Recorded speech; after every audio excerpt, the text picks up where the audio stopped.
José Bonifácio é conhecido como o patriarca da independência. Podia dar a gente fazer uma introdução para as pessoas sobre esses aspectos mais conhecidos dele? Quer dizer, por que, afinal, ele é conhecido como patriarca da independência, né? Qual a participação dele na independência do Brasil? Esse título foi dado a ele em vida. Ele é conhecido como patriarca da independência porque as pessoas reconheceram a proeminência dele quando ele era ainda vivo. Ele se tornou ministro do reino e do estrangeiro. E o povo dava boa acolhida a isso. Inclusive ele era muito popular até o século XIX. Isso é atestado não só pelos eventos políticos do início do século XIX, que foi quando foi proclamada a independência, até o fim do século XIX, que foi atestado pelo Machado de Assis, que dizia que ele era muito famoso, né? Dizia que ele tinha talento para poeta. Ele até tem um livro publicado de poesia, mas se ele fosse mais poeta, ele seria menos célebre. Então, pelo fato dele ter sido mais político, ele acabou célebre. Então, ele foi mesmo reconhecido como a figura principal dos eventos que culminaram na independência do Brasil. Certo. Pois é, e basicamente essa participação ela apareceu assim, basicamente no quê? Assim, qual a... Isso aí é muito interessante, porque muita gente disputou esse cargo aí de o principal feitor da independência do Brasil. Ele voltou de um conjunto de estudos e trabalhos que ele realizou na Europa aos 58 anos. E quando ele chegou aqui, ele já era um sábio reconhecido no mundo todo. E eu digo sábio porque a palavra cientista vai aparecer depois, né? As pessoas que estudavam ciências eram conhecidas por sábios ou filósofos. Num outro sentido, não no sentido que nós usamos hoje. Então ele já era reconhecido porque ele descobriu 12 entre espécies e subespécies de minerais. E quando ele chegou aqui, então, ele tinha essa fama toda e ele tinha sido empregado em vários cargos lá em Portugal. Aqui ele acabou se tornando eleitor de Santos para a província de São Paulo e pouco tempo depois ele conseguiu controlar uma série de manifestações que estavam ocorrendo. Aliás, a gente está vivendo um período de muitas manifestações, dá para visualizar melhor. Ele conseguiu controlar e pacificar a província de São Paulo. Sim. De forma que ele conseguiu restabelecer o governo que estava anterior a esse período de manifestações, o que chamou a atenção já do Dom Pedro, em carta que a gente pode constatar numa carta do Pedro, que ainda era o príncipe regente, ao Dom João, dizendo que o tinha notado José Bonifácio porque ele tinha conseguido pacificar a região. Pouco depois, ocorre o famoso Dia do Fico, em 9 de janeiro de 1822. E uma das principais figuras desse Dia do Fico foi José Bonifácio, porque o Pedro tinha sido chamado para retornar a Portugal pelas cortes de Lisboa. Então eram cortes aí querendo imitar essas novidades do iluminismo lá no Portugal. E no fundo, para o Brasil não era vantajoso, porque eles estavam tendo uma política de muito ciúme, baseada em muito ciúme, por causa do Reino Unido de Brasil, Portugal e Algarves. O Brasil acabou ficando mais forte, porque a corte estava aqui. E a partir de 1815 era Reino Unido e era no Rio de Janeiro que as principais coisas aconteciam. Então reuniu-se essa corte em Portugal, eles estavam pedindo para o Dom Pedro fazer uma viagem de estudos, porque ele só tinha 24 anos, não estava suficientemente culto. E alguns líderes brasileiros enviaram mensagens dizendo: segura a onda, não vai agora, fica mais um pouco. O José Bonifácio mandou uma carta para ele dizendo que se ele queria manter a honra dele de homem e de príncipe, ele deveria ficar, senão ele ia ser o responsável pelo rio de sangue que ia correr aqui. Então já começou com uma outra linguagem. Sim. E o Dom Pedro disse que fica, e nesse momento, antes da gente ter qualquer processo, o processo de independência em curso, nesse momento ele já nomeia o José Bonifácio para o seu gabinete. Ele transforma o José Bonifácio em ministro. Sim. E aí, então, com essa força toda, o José Bonifácio consegue influenciar o Dom Pedro. Ele era como se fosse um amigo e mestre do Dom Pedro. Então, tudo que vai ser realizado e posto no nome do Dom Pedro foi primeiro planejado e pensado por José Bonifácio. E são muitos fatos aí. Sim. Desde já no final do século XVIII que ele estava já já tinha uma participação. Ele teve uma participação na política em Portugal já, não teve? Teve uma participação importante, porque lá em Portugal havia poucos homens ilustrados como ele, ilustrados até no sentido da época, que conheciam as ciências e que conheciam as razões de Estado ali. Eram poucos homens assim, tanto que ele chegou a acumular 11 empregos simultâneos. Na verdade, ele tinha uma ligação então com a própria. A ligação dele com a política foi por meio da ciência, na verdade, né? Ou não? Foi por meio da ciência, sim, não, você está certo, mas foi por meio da ciência por um motivo. As ciências que ele escolheu estudar foram, que no caso foi principalmente a mineralogia, né? Foram por causa também de uma razão de Estado. Ou seja, ele ganhou uma bolsa de estudos pela Europa inteira para investigar esse assunto, para poder voltar para Portugal e abrir lá, encontrar as minas de carvão, as minas de ferro e colocar tudo para funcionar. Então existia aí um processo de avanço das ciências, ao mesmo tempo em que isso era útil para que Portugal crescesse e conseguisse ampliar sua soberania. Portugal era muito dependente da Inglaterra, em tudo. Então a ideia do José Bonifácio e de toda a elite que o ajudou a ter essa bolsa de estudos era transformar Portugal num país mais forte economicamente. Sim. E essa participação dele na política, ela, assim, e as ideias políticas dele, como é que elas se formaram nessa época? Ele já como cientista, né? Alguma ideia, os estudos dele, como isso influenciou nas ideias políticas dele que apareceram depois? Eu acho interessante te contar um pouco da formação dele, então, que aí disso emerge a ideia política dele, as ideias políticas e sociais dele. Ele aqui no Brasil, ele fez estudos preparatórios para poder ingressar na Faculdade de Lisboa, que no caso ele cursou lá Filosofia e Direito. No caso, o curso de Filosofia, no curso de Filosofia havia tanto matérias mais teóricas e ligadas até à escolástica, quanto disciplinas de ciência natural. Então havia lá história natural, química, física, então tudo isso estava lá no curso de filosofia.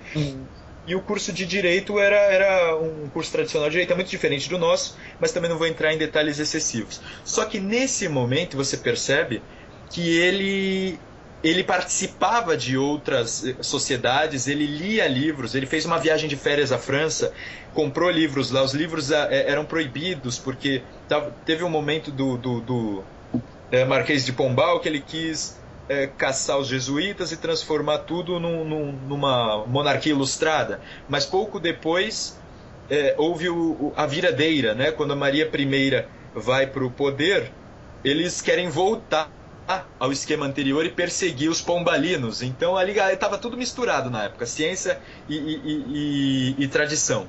E o José Bonifácio tem uma formação que vai depois refletir em ideias políticas e sociais conservadoras e liberais. Tem a característica dupla.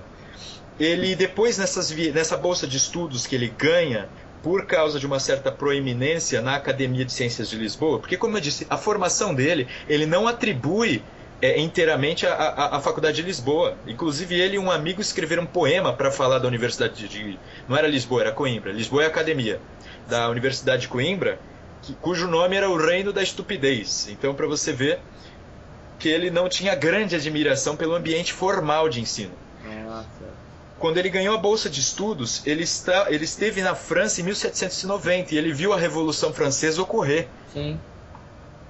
Pouco depois ele foi para Freiberg, na Saxônia, que depois se tornaria Alemanha, né? Ele foi para Freiberg e lá ele verificou um tipo de povo diferente, que era um povo mais obediente às regras, às leis, e ele tomava notas de todos os povos que ele visitava. Ele vai visitar a Itália, depois ele vai visitar os países da Escandinávia, e ele vai tomando notas de como é que havia essa relação governo, lei, sociedade. Então essa formação dele foi, sobretudo, por meio de autodidatismo, livresco e de observação. Ele dizia que um homem de estudo deve ter viagens, porque as viagens é que nos mostram, diante dos nossos sentidos, as coisas mais diferentes possíveis. Então, todas essas viagens que ele utilizou bem, né? Ele tomava notas o tempo todo. Ele tem um diário de viagens aí, alguns trechos eu pude acessar. e a gente vê que ele tomava nota de todas as coisas possíveis. Ele não nutria grande simpatia pela Revolução Francesa, tanto que no diário de viagem dele consta pouquíssima referência à Revolução Francesa. Ele participava mais dos círculos científicos mesmo. Ele não estava muito ligado a isso, e posteriormente você vai ver nele uma grande resistência aos jacobinos, por mais que haja alguns biógrafos que não concordem com isso. Então, como é que se reflete toda essa formação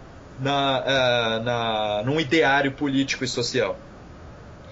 Quando ele chega ao Brasil, ele tem um país impossível de dar certo, assim, praticamente impossível. Hoje em dia muita gente acha impossível, é por isso que eu gosto de contar a história do José Bonifácio, né? Eu brinco que eu estou sendo igual um poeta grego narrando histórias antigas para ver se o povo lembra as origens, porque ele pegou um momento aqui que aquilo sim era impossível, Christian. Aquilo era E diante dessa impossibilidade, ele dizia até em troca de cartas com um amigo influente também, ele dizia, tenta tal coisa, influencia o tal, você que tem um grande talento para milagres. Então ele dizia que a coisa aqui era muito difícil, né? Sim, sim. Quando ele estava diante da independência, o Dom João VI tinha acabado de ir embora e ele tinha varrido o cofre todo, né, aqui do Brasil. Então a gente estava destruído economicamente, socialmente havia poucos ricos. Do ponto de vista do alfabetismo, era um a cada 10 eram alfabetizados, né? Todas as academias literárias daqui eram para um elogiar o outro, não havia produção. Então, assim, a ideia social mais clara dele era a de integrar essas pessoas todas ao corpo social. E a integração ela seria realizada por meio da escolarização, em primeiro lugar. Em segundo lugar, ele queria acabar com a escravidão. Era isso já em 1820, entendeu? Santos aqui, a nossa cidade é conhecida como a cidade da liberdade, acho que só a gente sabe, mas ela é a cidade da liberdade, né? O lema é Patriam Caritatem et Libertatem Docui, né? Ensinei a pátria, a caridade e a liberdade, porque o José Bonifácio foi o primeiro a libertar os escravos, e aí todos os outros fazendeiros da região libertaram também. Sim.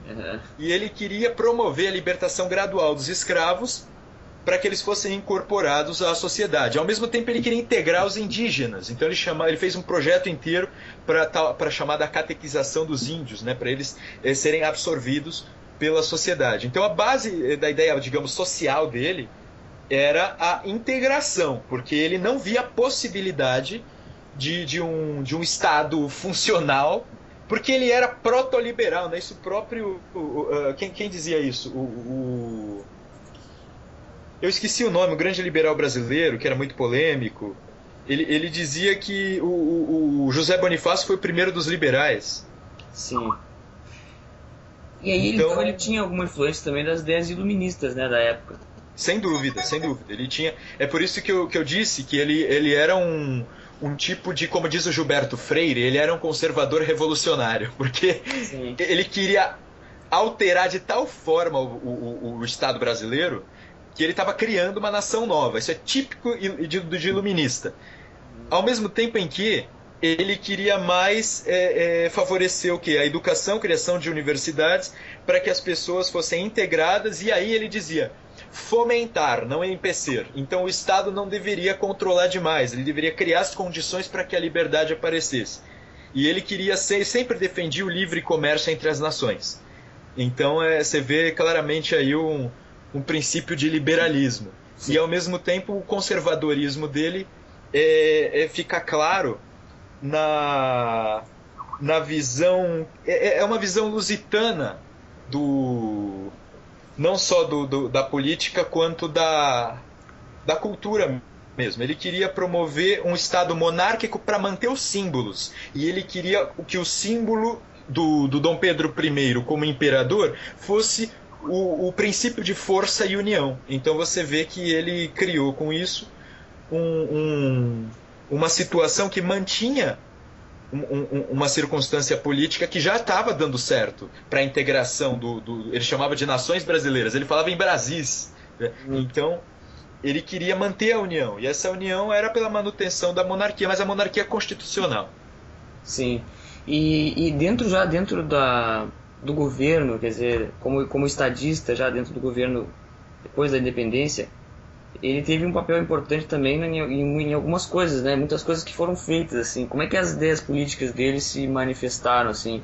A influência dele no governo, nos projetos.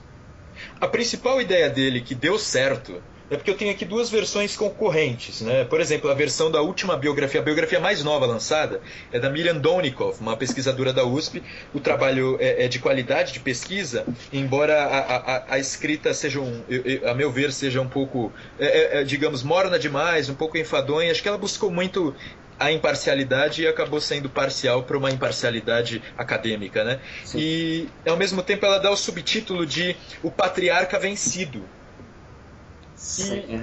E quando a gente lê outras biografias, como, por exemplo, um trabalho do José Honório Rodrigues para uma coletânea de obras do José Bonifácio, bom, dentre outros, você diz a grande vitória do José Bonifácio é tal, ou um trabalho do MRE, né, do Ministério das Relações Exteriores, sobre o José Bonifácio como primeiro chanceler, você vê que eles dizem que o José Bonifácio foi um vitorioso. E ele foi vitorioso em quê? Então a sua pergunta é o que ele fez, né, que deu certo ali quando ele já era ministro e era alguém muito influente. Sim. Primeiro, a união.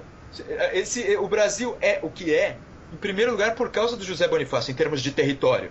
Então a união dos vários Brasis, como eu lhe disse, principiou com José Bonifácio. Depois o Barão do Rio Branco vai consolidar o território. Só que o Barão do Rio Branco inclusive segundo muitos que o citam, ele é um continuador do projeto do José Bonifácio.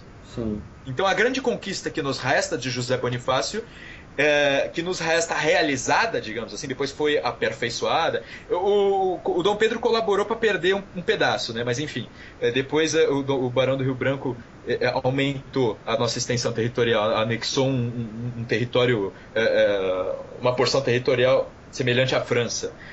Então, o território uno, os estados unificados, as várias nações brasileiras unificadas, foi o grande resultado palpável do projeto do José Bonifácio. O restante, você pode observar que a gente está lutando até hoje.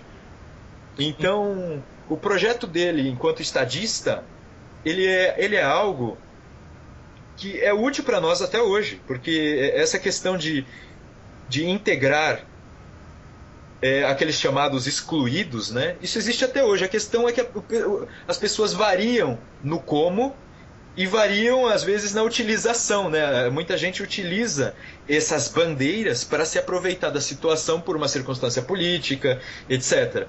Uhum. E ele já estava fazendo um projeto pragmático ali. Ele estava tentando conquistar, inclusive, as elites para o projeto dele. Ele não conseguiu e foi exilado.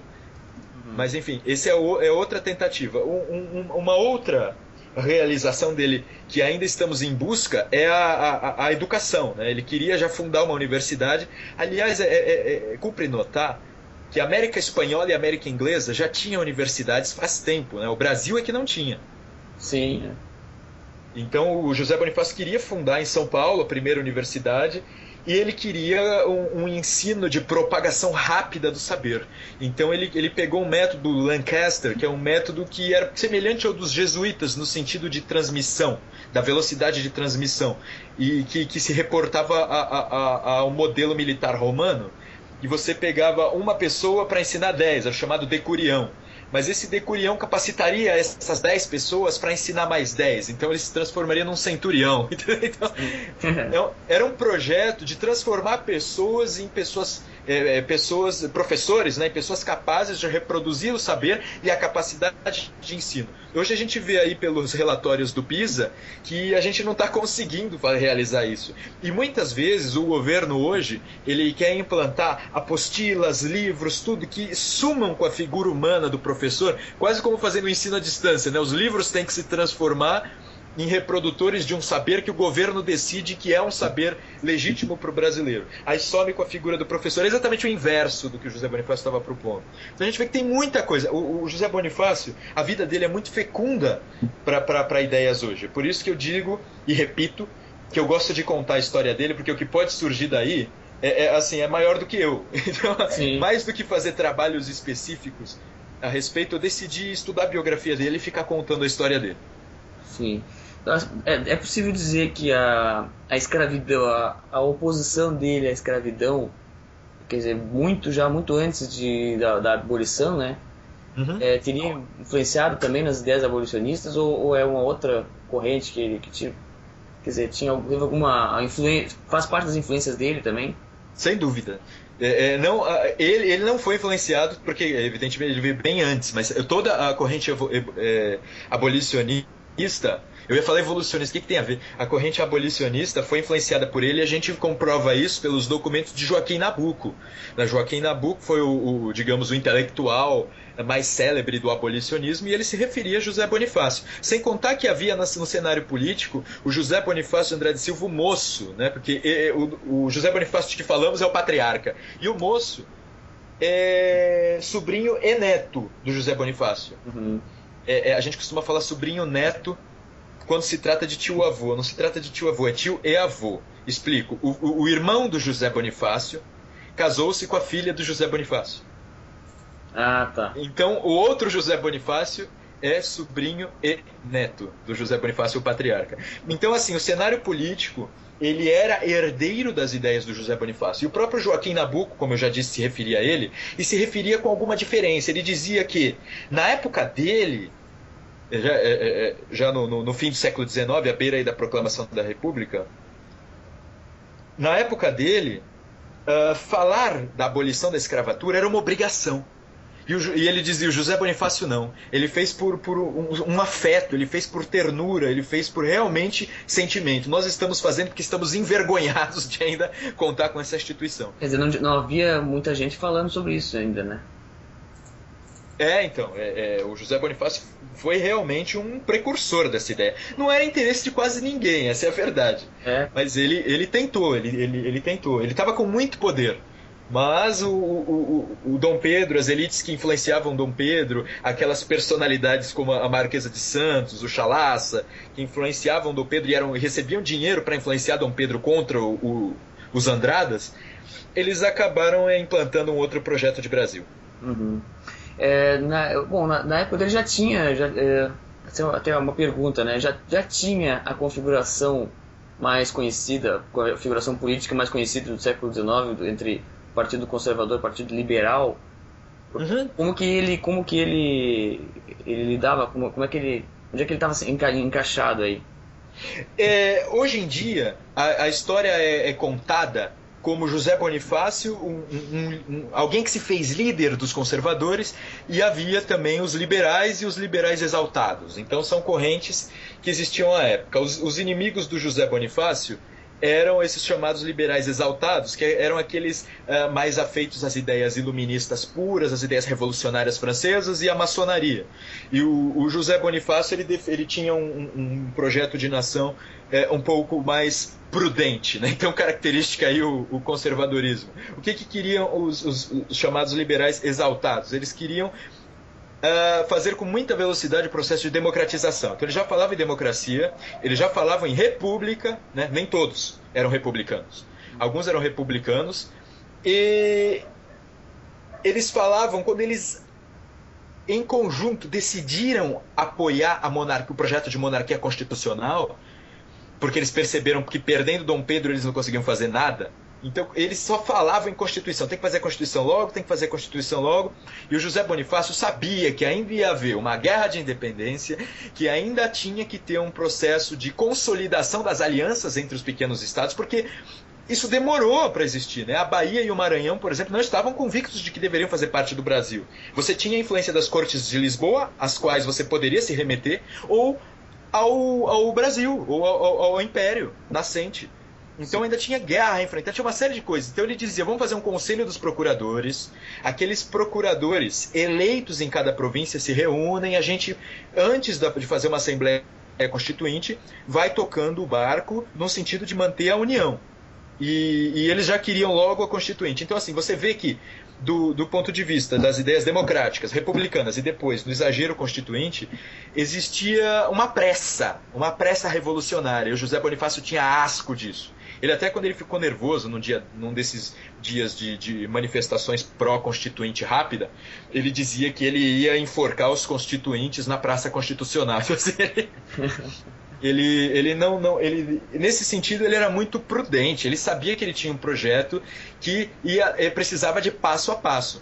E o que ele previa digamos assim, se ficasse o Projeto Brasil nas mãos dos liberais exaltados, o que ele previa? Ele previa um destino parecido com o que aconteceu com a América Espanhola. A destruição do Brasil enquanto unidade. A América Portuguesa se transformaria em pequenas republiquetas frágeis diante do cenário mundial. E o José Bonifácio estava querendo formar um império forte, e ele queria formar alianças com os estados nascentes da América Espanhola, inclusive com os Estados Unidos da América. Então, assim, a ideia dele era de uma nacionalidade, que eu posso até usar essa palavra atual, uma nacionalidade plural, né, onde as diversas camadas sociais encontrariam meios de participação, e ele queria também...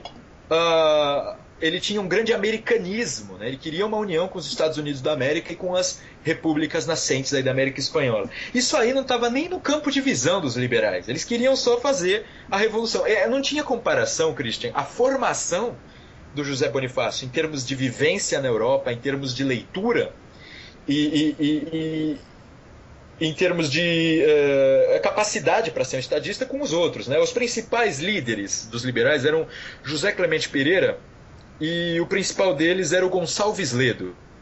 O Gonçalves Ledo era um médico frustrado, formado em Coimbra, que veio para o Brasil na época de 1908, né, quando veio para cá a corte, a família real, quando a família real veio para cá.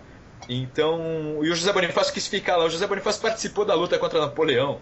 Ele primeiro ajudou a fazer as armas, depois ele foi major, depois ele foi tenente-coronel, depois os ingleses precisaram falar para ele que ele precisava ser perseguido para ele sair da vanguarda, que ele era oficial, ele tinha que ficar atrás. Então, assim, ele viu muita coisa, participou de muita coisa, era incomparável, só que ele sabia disso. Imagina o senhor já, ele estava aí, de 58, 60 anos, que é a fase de grande atuação dele. Vendo pessoas de 20, 30, no máximo aí, 35, 40, gritando por revolução, gritando por democracia, antes da hora, e ele vendo tudo acontecer e tendo um planejamento bem feito. Ele tinha um plano, né, para o Brasil. Sim. Então, para ele, ele xingava mesmo, viu? Isso é uma coisa que impressiona, né, na vida dele, porque foi curta a carreira política, se for pensar, Sim, tarde, né? Mas a carreira política dele durou 3 anos. Pois é. No sentido assim, de estadista mesmo, de ministro, de chanceler. Sim. E ao mesmo tempo foi uma carreira extremamente frutífera, né? Fez muita coisa, influenciou muita coisa, né? Muita coisa, muita coisa. Você observa que ele, em termos de decretos e documentos oficiais, mais de 200 coisas assinadas, assim. Era uma produção absurda, né? O José Bonifácio era prodigioso quando ele se propunha alguma coisa. Porque existia muitos liberais, né, ali naquela época, mas nem todos eram tão revolucionários, assim, né, e muito menos, nem tão pouco republicanos, né. Uhum. Então tinha uma relação, assim, de complicada, né, de se lidar, assim, com a questão do reformismo, né. Sim, sim, sim. Porque ainda havia na época os pés de chumbo, que eram os portugueses que aqui estavam e tinham interesses relacionados com Portugal, e havia também aqueles que eram chamados os grandes latifundiários, aqueles que eram os conservadores, mas num sentido negativo do termo. Os conservadores porque queriam manter os seus privilégios, e tudo isso aí no meio, José Bonifácio no meio. O que você me fez a pergunta, onde é que ele se localizava? Bom, nos livros de história colocam ele como representante dessas classes conservadoras no mau sentido. E ele não tem nada a ver, porque o interesse dessas classes que queriam conservar privilégios específicos, parte desses privilégios eram os escravos. Então o José Bonifácio era um tipo, eu chamo de conservador, mas no sentido mais teórico, entendeu? Sim, claro. Também tem um pouco talvez esse conservadorismo, um pouco com o que fala, por exemplo, o Paulo Mercadante, né, que fala do conservadorismo brasileiro como um pensamento de conciliação. Isso. Mesmo porque, se você observar bem, Simão Bolívar e San Martín, onde depois se tornaria Argentina e Chile, o Bolívar, o famoso Bolívar, né? A região Venezuela, Colômbia, etc. O que a gente vê eram muito militares, né? O José Bonifácio fez de tudo para a guerra ser mais estratégica e inteligente para ter um menor problema possível bélico, né? Tanto que ele equipou rapidamente a marinha para não ter perdas em terra. E depois ele nomeou um general já experimentado nas guerras napoleônicas e nas guerras espanholas para vencer as guerras em terra. Então José Bonifácio foi extremamente estratégico para a guerra durar pouco. Ela foi sangrenta, mas ela durou pouco e para o tamanho, né, do território, foi uma guerra relativamente controlada. Então você vê assim, ele tentou fazer as coisas da forma mais prudente possível. Sim, claro. E isso tendo uma relação sempre com ele, como tu falou, né, da questão de ele como já uma pessoa de idade, político de idade, tendo que lidar com toda a ânsia revolucionária dos mais jovens, né? Teve se não me engano, um irmão dele também que fez parte de alguma, não sei se é de uma revolução também, não teve? Sim, o Antônio Carlos. O Antônio Carlos Ribeiro Machado de Andrade Silva, ele fez parte da Revolução de 1817 em Pernambuco, que foi uma revolução também. O Antônio Carlos era o irmão de mais sangue quente deles. Não era um projeto. O que ele estava pondo em marcha não era adequado, segundo José Bonifácio, mas ele levou adiante. Ele ajudou a encabeçar um processo de emancipação lá em Pernambuco, que fez com que eles conseguiram vencer as lideranças portuguesas, derrubaram ali a guarda portuguesa e implantaram uma república em Pernambuco. Só que pouco depois Portugal, isso em 1817, como eu já disse, Portugal conseguiu depois enviar a sua capacidade aí militar, né? E eles aí destruíram a tal da República de Pernambuco e quase todos os líderes foram condenados à morte e o Antônio Carlos escapou, provavelmente por uma influência do José Bonifácio. Ele teve muita então provavelmente ele deu o tom, né, da atuação do Império mesmo depois da morte dele, né? Eu não tenho a menor dúvida. Porque a gente vê, por exemplo, uma questão assim, ele teve muita influência no próprio Dom Pedro I, mas também na formação do Dom Pedro II, né? Sim. Que depois ele teve alguma influência por exemplo, que é um pensador foi influência do próprio Dom Pedro II. O Benjamin Constant, o francês, inglês, na verdade. Sim, teve. Provavelmente teve muita influência desse tipo, né, de intelectual, assim, né, que mais conservador, mas com conhecimento das ideias do dominismo. Né? Sim. Ele até usou, eu conheço uma citação que ele até usou o Constant para se referir à falta de liberdade pública no brasileiro. Explico. Isso aí isso é atual também. Tem tanta coisa aqui no estudo do José Bonifácio atual, é impressionante. Ele dizia que o brasileiro gosta da liberdade individual. Né? E ele dizia a liberdade individual deveria ser protegida acima de quase qualquer coisa. E as pessoas deveriam dar o sangue, né, para proteger a liberdade individual. Mas ele dizia que faltava essa liberdade pública, que era a vontade de participação, entendeu? Era você sacrificar um pouco a sua vida privada e participar das questões do Estado. Isso é aquela... o Benjamin Constant tinha aquela questão da liberdade dos velhos e dos novos, né? Não sei, sim. Pelo menos nesse sentido. Aí. Faz sentido, sim. Uhum. Então quer dizer que mesmo essa visão, tu fala que é muito atual, né? O que a gente poderia, vendo assim, de acordo com a política, quer dizer, o José Bonifácio foi a gente pode dizer que é um estadista extremamente preparado, né? Que se preparou a vida inteira para fazer. Exatamente. E o que a gente pode... Tu já falou que tem muita coisa que se pode tirar, né, do que ele fez, assim. Mas o que mais que a gente pode fazer, relacionar com hoje, assim, com a política hoje, mesmo depois da proclamação da República, etc., de todos os erros que o Brasil cometeu, né? Uhum. Diante do José Bonifácio, assim, né? Da vida dele, do exemplo dele. É muita coisa. Antes de responder essa pergunta, eu vou retornar à sua pergunta sobre Dom Pedro II, só para esclarecer esse ponto, depois eu respondo essa. Sobre Dom Pedro II, ele foi tutor do Dom Pedro II, né? Então foi o primeiro professor do Dom Pedro II por 3 anos. Então, e o Dom Pedro II, numa inauguração de estátua para o José Bonifácio, ele chegou a dizer que tinha muita gratidão como pupilo. Uhum. E você sabe que o Dom Pedro II tem até um livro, né, do Pedro Calmon, o Rei Filósofo, né? O Dom Pedro II era extremamente estudioso, amante das ciências aí, da filosofia. Darwin, quando esteve por aqui, disse que o Brasil era um país governado por um filósofo, um país de macacos governado por um filósofo, né? Então, ele absorveu, a meu ver, a influência do José Bonifácio. Eu só estou confrontando essas informações com a versão que diz que a influência do José Bonifácio foi pequena e que todo o projeto dele foi vencido, versão com a qual não concordo. Agora, respondendo a sua pergunta sobre a atualidade de José Bonifácio, isso aí é um campo também prodigioso, porque, em primeiro lugar, tem a questão da educação. Como eu lhe falei, ele queria uma educação rápida, mas de que pessoas fizessem parte disso de uma forma não impessoal, em que o governo fabricaria uma série de livros e praticamente transformando as pessoas em robôs, mas de uma forma de capacitação rápida. E ele queria alfabetização completa, né? Tanto que os Estados Unidos, no mesmo período, quase não tinha analfabetos. E um pouco antes até, em 1776, quando eles fizeram a Revolução Americana, e nós quase não tínhamos alfabetizados. Isso era desesperador, né? Então, a questão da educação é muito importante para ele. E isso como um primeiro ponto. Como segundo ponto, a questão da união.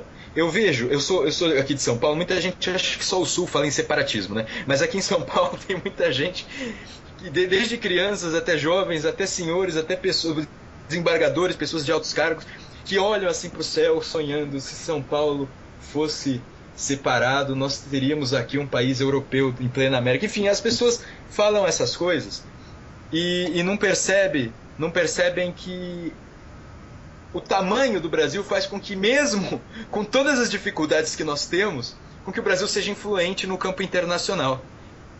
Sim. Então, assim, a ideia do José Bonifácio era fundar a União, tanto pela riqueza territorial, quanto pela força externa, porque nós estávamos, assim, por um triz, né? Era tudo muito delicado à época. E o Brasil se manteve até hoje assim, então é uma força tremenda. Então, a meu ver, se fosse... Quando são consideradas essas questões, eu acho que, interpretando o pensamento político de José Bonifácio, nós teríamos que aumentar a nossa capacidade de entender a questão federal, o elo entre os estados. Então nós temos hoje a União muito forte, a legislação ela vem toda da União. Evidentemente, existem impostos estaduais, impostos municipais, há a Constituição estadual, mas a gente sabe que a maior parte, o Código Civil é federal, o Código Penal é federal, os códigos processuais são federais, a CLT, enfim, a maior parte das leis, elas são federais. Eu acho que a gente pode manter o elo com a União, pode manter essa força externa, desde que a gente revise a questão federativa, o elo federativo. Eu acho que isso é uma coisa que o José Bonifácio deixou aí para a gente fazer. É preservação da União, mas a gente tem que recordar também que é preciso preservar a liberdade acima de tudo. Depois, a questão, como eu falei da União, eu falei da educação, a questão das ciências. Ele dizia que o Brasil era um país perfeito para um novo assento das ciências, né? Então ele queria fundar aqui. Você vê que ele era um homem simples, né? As pessoas que conviviam com ele referiam a hábitos simples, tanto de vestimenta quanto de alimentação. Só que em termos de coleções de minérios, coleções de livros, ele era muito avançado para a época.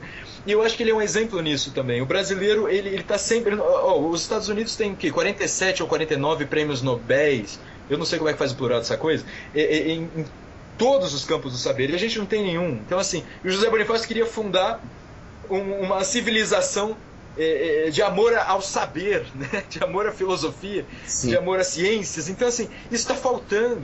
E ele estudou, digamos, o caráter do brasileiro, ele estudou a psicologia brasileira, ele dava caminhos, assim. Então o brasileiro precisa trabalhar com alegria, não tanto com disciplina militar. O brasileiro não é um alemão. O brasileiro ele não é dado a trabalho monotônico, então essa questão de extrema especialização não funciona tanto com o brasileiro. O brasileiro gosta de mudar de assunto. Então, assim, ele apontou muitas coisas, até para as ciências poderem se desenvolver.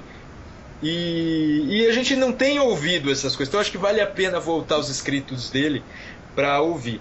Outra coisa, a gente vê que existe aí em curso um projeto bolivariano de União Americana. Sim. E esse projeto bolivariano, assim, falta estudo de comparação no projeto andradino com o projeto bolivariano. Isso aí poderia ser estudado, não vejo ninguém estudando isso. Porque o projeto do José Bonifácio era muito diferente do projeto do Bolívar. Como eu disse, é menos militarizado e mais civil, mais culto e com mais vontade de que florescer em liberdades e as ciências. Não era um projeto de Estado avassalador. Aquilo que o José Bonifácio estava fazendo em termos de Estado forte era, repito, para a preservação da União. Eu repito porque são palavras dele, entendeu? Então não tem segredo. O projeto andradino, ele tinha... O José Bonifácio falou em Federação Americana, como eu lhe disse. Ele mandou diplomatas, olha só, diplomatas para a antiga Argentina, né, para o Prata. Ele mandou diplomatas para os Estados Unidos. E ele queria um elo americano para nós sermos uma força futuramente maior do que a força europeia e oriental. Então, essa é uma ideia a explorar, porque o que a gente vê? A gente vê que o Brasil está segurando, por exemplo, relações comerciais com os Estados Unidos para prevalecer o Mercosul e o projeto aqui de União Bolivariana. Isso o José Bonifácio jamais acataria, porque ele era favorável ao livre comércio e ele queria a união da América inteira. É claro que precisa contextualizar, Christian, precisa verificar quais eram as diferenças sociais, econômicas. E, como eu disse, eu acho que é fecundo estudar a relação entre os dois projetos, porque o Andrada tinha um projeto americanista também. Assim como à época tinha o James Monroe, que deu o nome a tal doutrina Monroe, né? Sim. Que era América para os americanos lá nos Estados Unidos. Então havia esses projetos aí concorrentes. E a gente, Brasil, tendo esse gigante à frente, está se integrando a um projeto que, a meu ver, é menor, né? De menor qualidade, valoriza menos a liberdade, valoriza menos o saber, enfim. Então eu acho que vale uma revisão. Sim, e aproveitando que tu falou do Simão Bolívar, qual seria assim uma...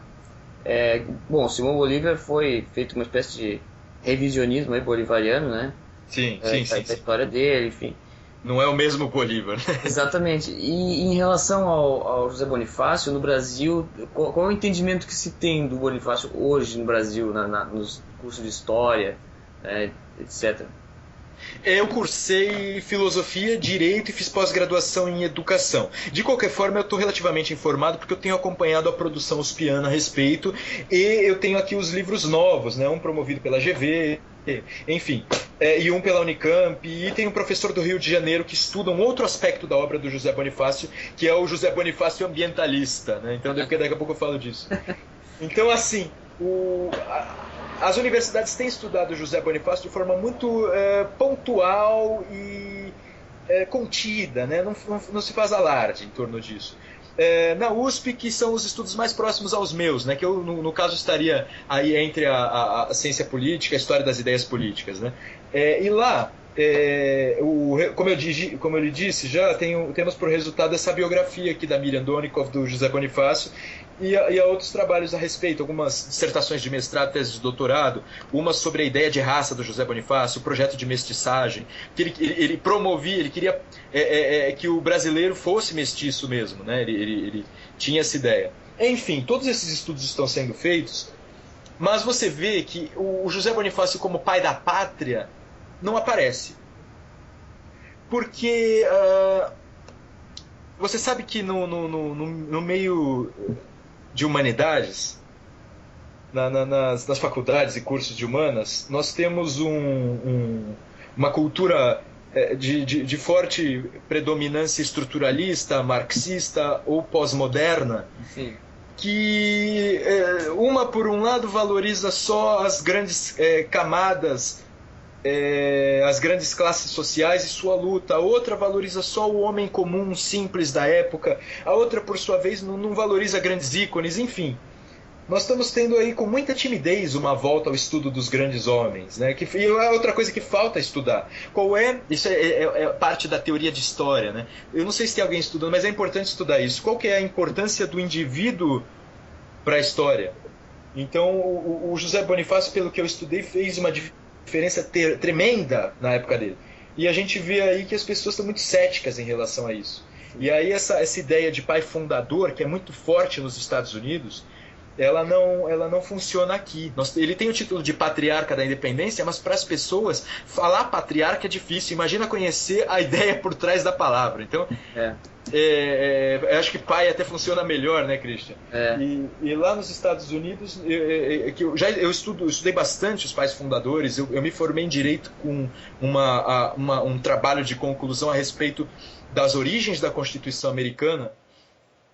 E eu pude observar que o José Bonifácio, ele é um homem que ele acaba sendo, se comparar indivíduo por indivíduo, ele é maior que os pais fundadores dos Estados Unidos. Porque ele tem, como eu disse, a capacidade estratégica e bélica de um George Washington. Ele era um cientista como um Benjamin Franklin. Ele escreveu todos os nossos documentos oficiais com grande elegância. Como eu disse, ele era poeta. Ele conhecia a literatura portuguesa com um detalhismo. Eu peguei uma carta dele, ele instruindo um sujeito que estava estudando para escrever uma história da literatura portuguesa. E ele mostrou que o cara não estava sabendo nem metade do que devia. Então, assim, é uma capacidade... Era um poeta. Então, assim, como o Thomas Jefferson, ele tinha a visão das camadas mais desfavorecidas, embora Thomas Jefferson tivesse 200 escravos. José Bonifácio libertou os escravos. Sim. E como esses Jefferson, Adams, Hamilton, ele estudou direito, né? Então era alguém formado nas leis e que depois fez parte da administração pública. Ele era um gigante, entendeu? Mas a gente tinha um só. Sim, até porque é muito mais difícil, né, no Brasil o que ele fez do que para os Founding Fathers nos Estados Unidos, né? Que de certa forma a sociedade já estava um pouco mais estruturada, né? Perfeito. Nos Estados Unidos era uma sociedade alfabetizada, já com alguma participação por causa das comunidades protestantes, que já tinham hábitos de participação na coisa pública. E, então era muito diferente, né? Bom, e assim, o que tu pode sugerir como boas fontes sobre o José Bonifácio? Bons livros, assim, hoje em português, aqui no Brasil, assim, livros que estão conseguindo trazer essa imagem mais realista dele. Foi interessante você falar no Brasil, porque o último documentário que eu vi foi português. Interessante, José Bonifácio fez 250 anos neste ano, faria, né, ele morreu, mas 250 anos neste ano, e no Brasil foi xoxo, né? O que eu vi? Eu vi meus colegas aqui de Santos, do Movimento Pro Memória José Bonifácio, falando por aí, escrevendo em jornal, eu escrevendo em jornal, falando na Câmara, dando curso. E às vezes notinhas em jornais, assim, foi algo tão tímido, Christian, que é lamentável, entendeu? Lamentável. Não foram reeditadas as obras políticas, as obras científicas, políticas e sociais que foram coligidas e reproduzidas aqui em Santos pelo Edgar Siqueira Falcão. Isso tudo está fora de edição, Christian. As obras do Otávio Tarquínio de Souza, os fundadores do Império do Brasil, aquilo é maravilhoso. Não foi reeditado. Então, assim, o que a gente tem? Um documentário português. É incrível, né? É incrível. E eu fui assistir esse documentário, ele teve uma sessão de lançamento, estreia aqui em Santos, e eu tive a oportunidade de conversar com o diretor. Eles pegaram, eles veem lá em Portugal José Bonifácio como um gigante também, porque no fundo, nascer na colônia do Brasil ou nascer em Portugal era tudo português, então eles chamam José Bonifácio de português, o grande cientista do século XIX, entendeu? Sim. Então eles não evidenciam, vocês falam rapidinho da questão da independência, e falam muito do José Bonifácio pesquisador, do José Bonifácio sábio entre sábios, e do José Bonifácio ambientalista, porque essa coisa está na moda, e o José Bonifácio escreveu sobre plantação de bosques em Portugal, escreveu sobre o cuidado com a pesca das baleias, porque estavam matando demais as mães. Era algo logístico e liberal. Ele estava percebendo que se você matasse a mãe, todos os filhotes que estavam ao lado não teriam como se proteger. Enfim, era uma questão tanto logística quanto ambiental. Ele teve vários escritos nesse sentido, porque ele entendia também que as florestas preservadas dariam maior qualidade ao local. Você vê que não tem nada a ver com algo global, né? Não é global, não é aquecimento global, são questões locais, pontuais, como alguns geógrafos atualmente mais prudentes defendem. Agora o José Bonifácio está sendo explorado nesse sentido também. E o Brasil explora em quê? Um pouquinho da política. E como eu disse, como um meio da história e da humanidades é um meio que privilegia na visão histórica, as classes sociais e os grandes conjuntos, nós não temos o favorecimento de José Bonifácio. As obras, como eu disse, a principal, para a melhor biografia que existe, é a do Otávio Tarquínio de Souza, né, que se chama José Bonifácio. Depois dessa, nós temos algumas coisas interessantes também, mas aí são todas parciais. Essa é a mais completa, é o melhor estudo que tem. Eu vou tentar fazer uma mais completa. Eu estou escrevendo o livro do José Bonifácio. Então essa deve ser a melhor depois da minha. Mas como a minha ainda não está pronta, então é essa que vocês têm que procurar. Como eu disse, não tem edição nova. Procura em sebo. As obras científicas, políticas e sociais de José Bonifácio de Andrade Silva, editadas aqui pela Prefeitura de Santos, eu acho que também é difícil de achar.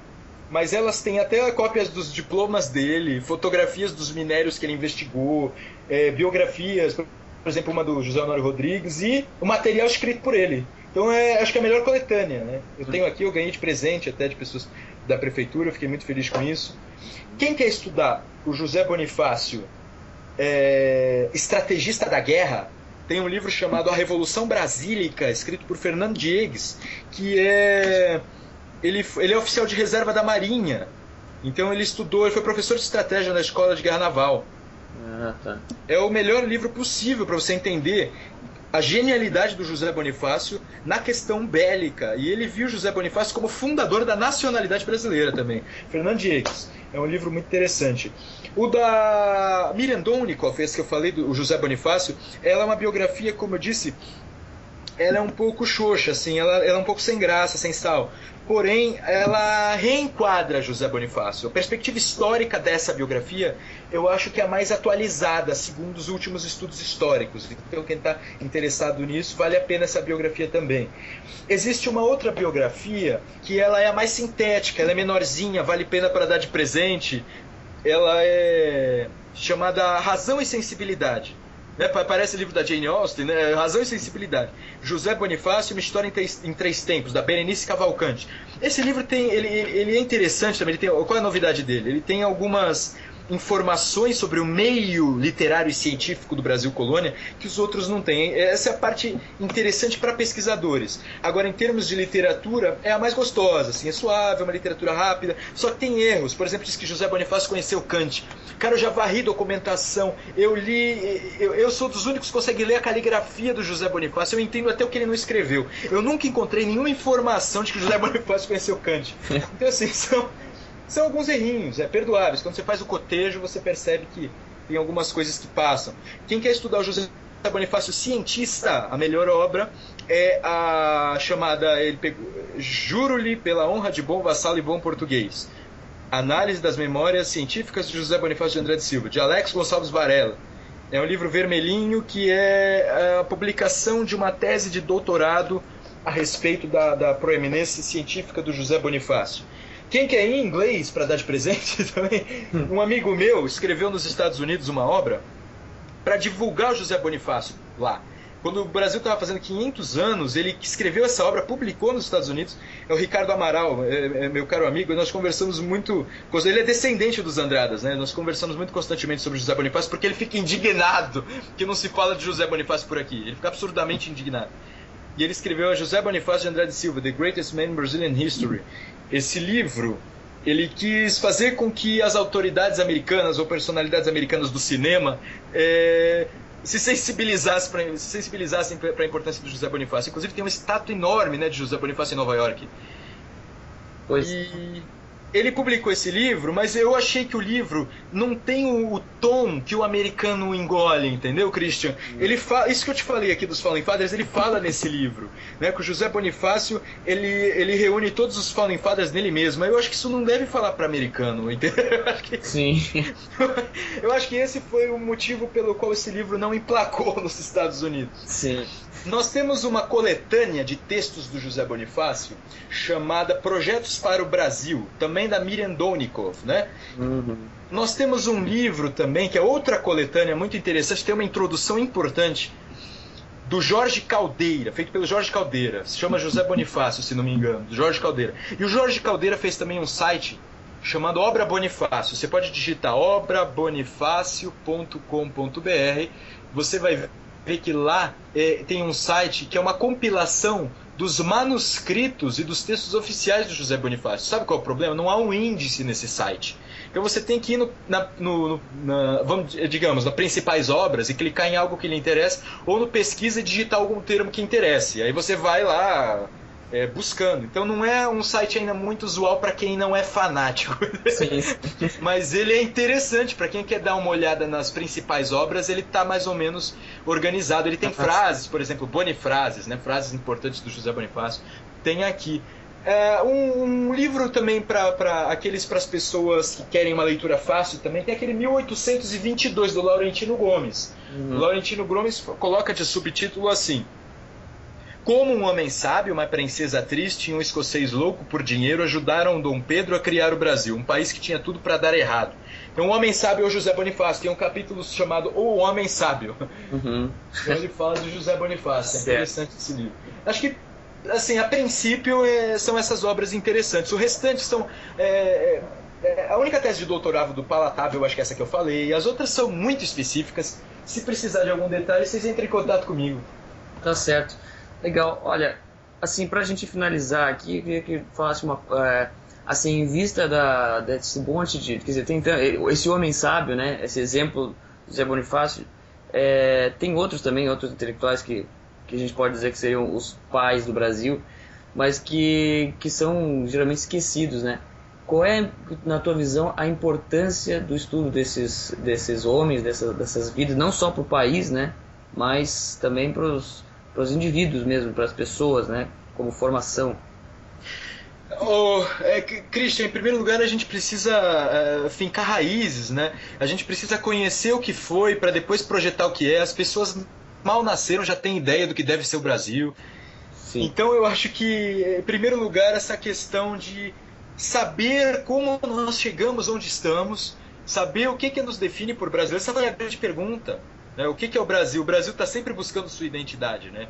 E eu encontrei a melhor resposta na vida do José Bonifácio, mas há muitos outros intelectuais. Eu falo muito dele porque, por exemplo, Fernando Henrique Cardoso publicou um livro agora, Os Homens que Inventaram o Brasil, coisa assim. Ele esqueceu o José Bonifácio, simplesmente esqueceu. Sendo que anos atrás ele falou, por causa do lançamento desse livro chamado Projetos para o Brasil, a que já me referi e indiquei, ele falou que o José Bonifácio era o maior homem do Brasil. Sabe aquelas coisas de Silvio Santos? Quem foi o maior brasileiro? Sim. O Fernando Henrique tinha falado que era o José Bonifácio. O cara, ele esqueceu. Eu acho que não sei se ele está usando essa coisa que foi permitida no Uruguai. Eu não sei o que está acontecendo. Ele esqueceu. Então... Eu achei isso meio imperdoável. Então, é importante conhecer as inteligências do Brasil. Primeiro, a comunidade espiritual transcende essa questão de vivos e mortos.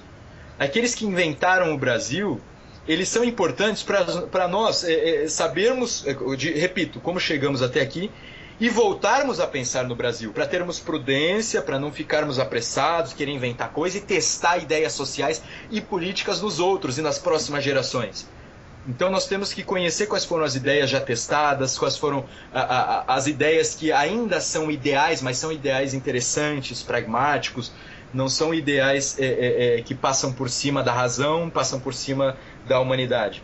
Enfim, isso aí é o que, a meu ver, mais nos faz brasileiros, né? Fazer parte dessa comunidade espiritual. Mais do que ir para o carnaval, mais do que, como diz a Regina Casé, dançar funk ou samba, o que eu acho que constitui a nacionalidade brasileira é a gente retomar o diálogo tanto com os grandes literatos e poetas, como com os grandes pensadores políticos e estadistas que puseram em prática suas ideias. É assim que eu vejo e é isso que eu tento praticar. Certo, perfeito. Obrigado pela entrevista. Foi um prazer, Christian.